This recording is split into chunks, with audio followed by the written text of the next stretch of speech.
चीन और यूरोप तेजी से क्रिप्टो हब बन रहे हैं। अमेरिका की सख्त कानून साजी के बायस अब ये दोनों खित्ते ना सिर्फ अपनी कानून साजी को क्रिप्टो फ्रेंडली कर रहे हैं, बल्कि इन्वेस्टर्स को भी अमेरिका से अपने खित्ते में लाने की कोशिश कर रहे हैं। इसका क्रिप्टो पर इंतहाई मुस्बत असर पड़ेगा, क्योंकि अमेरिकी बैंकों की पाबंदी के बाद अब चीनी सरकारी बैंक क्रिप्टो एक्सचेंजों को मालियाती सहूलियत फराहम कर रहे हैं। ये धमाकेदार नई पेशरफ्त एक नई बुल मार्केट की बुनियाद बनेगी। क्रिप्टो इंडस्ट्री की नई अच्छी डेवलपमेंट्स बताने के लिए मैंने ये वीडियो बनाई है, लेकिन ये वाजे कर दूं, मैं किसी भी तौर पर आपका फाइनेंशियल एडवाइजर नहीं हूं, क्योंकि मेरे पास ऐसी कोई डिग्री नहीं है। तो मैं हूं अली रेहान और आप देख रहे हैं crypto Baba. So let's dive in.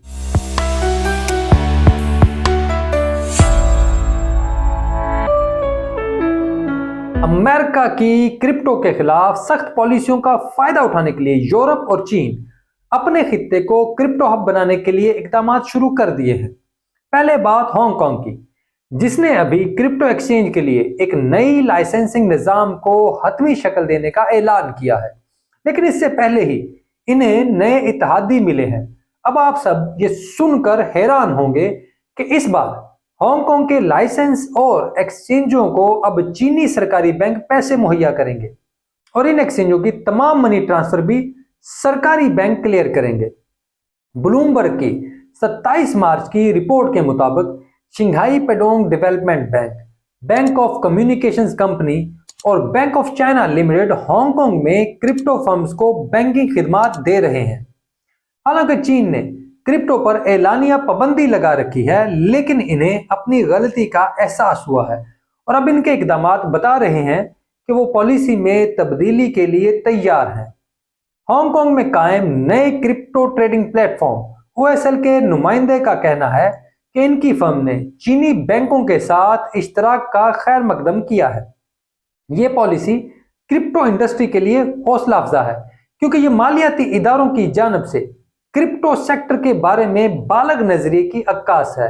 ताहम उन्होंने खुलकर इस बारे में कोई बयान नहीं दिया और इस काम में शामिल बैंकों की तफसील भी नहीं बताई।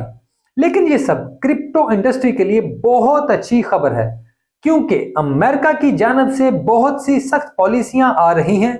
ऐसे में अगर दुनिया की दूसरी बड़ी मईशत इस इंडस्ट्री के लिए साजगार माहौल पैदा करती है, तो फिर हम तसल्ली रख सकते हैं कि आगे हालात अच्छे होंगे और एक बार फिर ऑल्ट सीजन आएगा। अक्टूबर 2022 में हांगकांग की हुकूमत ने क्रिप्टो को रेगुलेट करने के लिए बिल पेश करने का ऐलान किया था। हांगकांग के सिक्योरिटीज एंड फ्यूचर कमीशन ने 20 फरवरी को क्रिप्टो करेंसी एक्सचेंज के लिए एक कानून साजी मुकम्मल की, जिस पर अब जून से अमल दरामद शुरू हो जाएगा। 20 फरवरी की एक रिपोर्ट में यह भी इंकिशाफ किया गया कि चीनी हुकूमत के नुमाइंदे पिछले एक अरसे से क्रिप्टो कंपनियों के नुमाइंदों से मिल रहे हैं और दुनिया भर से क्रिप्टो एक्सपर्ट्स को हांगकांग लाने के लिए बहुत सी यकीन दहानियां भी करा रहे हैं, जिनमें यह भी शामिल है कि आइंदा वो क्रिप्टो के खिलाफ क्रैकडाउन नहीं करेंगे, बल्कि इन्हें सहूलियात फराहम करेंगे। इधर अमेरिकी पाबंदियों का फायदा उठाने और सरमायाकारी को यूरोप लाने के लिए यूरोपीय मुमालिक में भी क्रिप्टो के लिए साजगार माहौल बनाया जा रहा है। यूरोपीय सरमायाकारी फर्म रॉकवे एक्स की एक नई तहकीक के मुताबिक यूरोप में मुकीम स्टार्टअप्स में VC की सरमायाकारी इस साल तारीख की बुलंद तरीन सतह पर पहुंच चुकी है। सिर्फ एक साल में $5.7 बिलियन की सरमायाकारी क्रिप्टो स्टार्टअप्स में की गई है। यह रकम 2022 में $1.2 बिलियन थी, जबकि 2021 में $534 मिलियन थी। यह सरमायाकारी में 120% इजाफा है। अरबों डॉलर की सरमायाकारी को यूरोपीय यूनियन के कानून साज बहुत सी यकीन दहानियां करा चुके हैं कि इनके खिलाफ अब किसी भी किस्म की बड़ी पाबंदियां नहीं लगेंगी। आलमी इदारों के दबाव के तहत थोड़ी बहुत सख्ती हो सकती है, लेकिन किसी भी तौर पर अमेरिका वाला रवैया नहीं अपनाया जाएगा। रॉकवे एक्स के CEO विक्टर ने इंटरव्यू में बताया कि 2018 की बियर मार्केट में क्रिप्टो का मार्केट कैप 80% कम हुआ, लेकिन स्टार्टअप फंडिंग कभी भी कम नहीं हुई اور اس میں مسلسل اضافہ ہوتا رہا۔ رپورٹ کے مطابق یورپ اس وقت کرپٹو سٹارٹ اپس کا گڑھ ہے، جہاں 3977 نئے پروجیکٹس بن رہے ہیں۔ اگر اوورآل انڈسٹری کی بات کی جائے تو یہ اب بھی امریکہ سے پیچھے ہے۔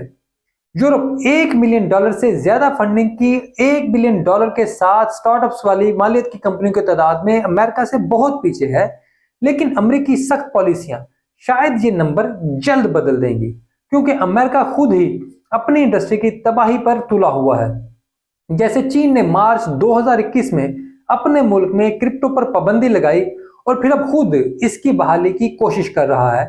جلد یا دیر سے بالآخر تمام حکومتوں کو یہ سمجھ آ جائے گی کہ اس ٹیکنالوجی کے بغیر ترقی اب کرنا ممکن نہیں ہے۔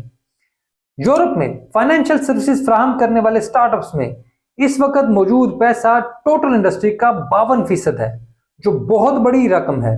یہ آپ کو بتاتی ہے کہ یورپ میں اس وقت کرپٹو پر کتنا زیادہ کام ہو رہا ہے اور اس خطے کے مستقبل کا ارادہ کیا ہے۔ کرپٹو فرینڈلی خطے کے طور پر یورپ کی اہمیت اس وقت سامنے آئی جب یورپی یونین میں قانون سازوں نے کرپٹو اثاثوں کے لیے قانون سازی شروع کی۔ اسے میکا یا MICA بھی کہا جاتا ہے، جہاں تک مارکیٹس کے لیے قوانین کو حتمی شکل دی گئی۔ مختلف ممالک ہونے کے باعث قانون سازی ترجمے کے مسائل کی وجہ سے 2 بار ملتوی ہو چکی ہے، کیونکہ رکن ممالک کی تمام 24 سرکاری زبانوں میں اس قانون کا ترجمہ ہونا چاہیے۔ MICA قوانین پر ایک حتمی ووٹ اپریل 2023 میں مقرر ہے، جس سے انڈسٹری کو مزید فائدہ ہوگا۔ امید کرتا ہوں یہ ویڈیو آپ کو اچھی لگی ہوگی۔ اس کو لائک اور کامنٹ ضرور کریں، اور اگر آپ نے اب تک چینل کو سبسکرائب نہیں کیا تو پلیز یہ بھی سبسکرائب کر دیں، اور اگر وقت ملے تو میری ویڈیوز کو مختلف پلیٹ فارمز پر بھی شیئر کریں، کیونکہ میرے لیے یہ سب کچھ کرنا انتہائی مشکل ہوتا ہے۔ اگر آپ کی مدد ہوگی تو شاید میں اس چینل کو ایک بڑا پلیٹ فارم بنانے میں کامیاب ہو سکوں گا۔ آپ کے تعاون کا بہت شکریہ۔